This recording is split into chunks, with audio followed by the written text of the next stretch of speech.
Hey friends and soon-to-be friends, I was in the mood for something sweet today, so I wanted to show you guys a recipe I enjoy making, which is peanut butter stuffed chocolate covered dates. Mouthful with that, but it's really good, especially if you already like dates by themselves. This added addition with peanut butter and chocolate, it elevates it even more. So this recipe is not my own. I found it like years and years ago. I don't remember where or how or who. I just know from then on, I just started playing around and using different chocolates, different peanut butter. Basically, I made it into my own. So just know this isn't from my brain. It's from somewhere floating around in the internet. So if you're interested in making this dessert with me, we'll just need some dates, some peanut butter, some chocolate, and then I like to add some additional crushed nuts on top, but that's optional.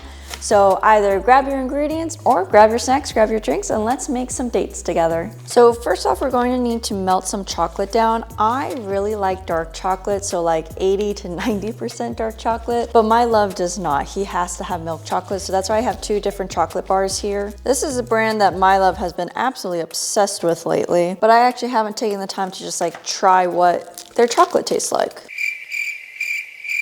It's milk chocolate. All right, so I'm gonna go heat these bad boys up. We're gonna hope I just don't burn these. And I am using crunchy peanut butter today. I really like the texture of crunchiness in my desserts. So like my favorite candy bar would be those crunch bars. I don't know, something about those rice pop thingies really got me. I bought dates that are already pitted, so I don't have to worry about that. I have never used these dates before. We have a date farm not too far away in California, and I typically like to go there and use their dates. They have like some big, beefy, amazing tasting dates. We're just going to cut it open, fill it with peanut butter, and then dip it into chocolate.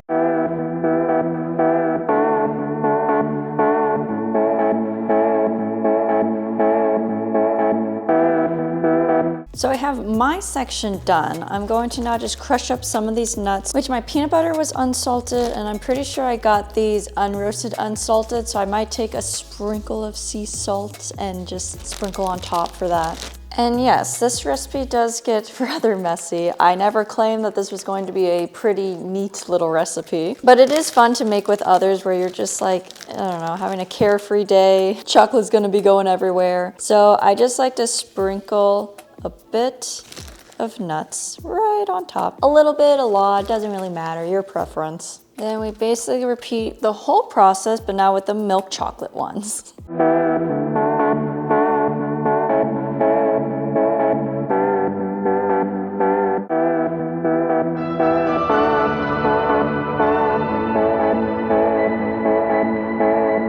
All right, now that we have those done, I do like to stick them into the freezer for just a little bit to really make sure they solidify, because I do want to try one right now. So I'll probably just stick it in the freezer for about like 10, 15 minutes, and we'll see what that looks like. So I only spent about 10 minutes. They are now nice and frozen and stuck to the paper.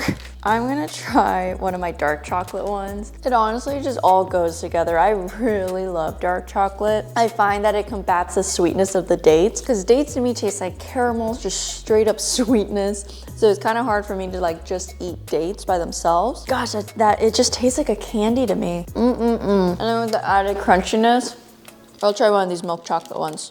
See, to me, that is where the Snicker bars comes into.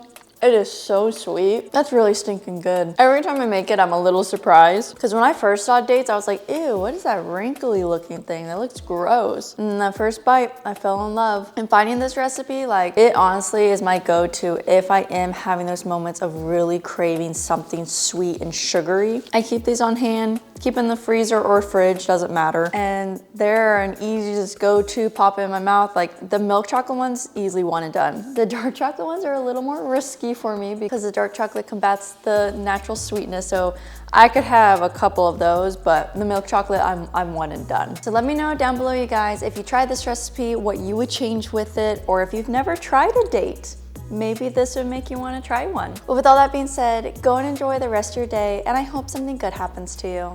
Bye.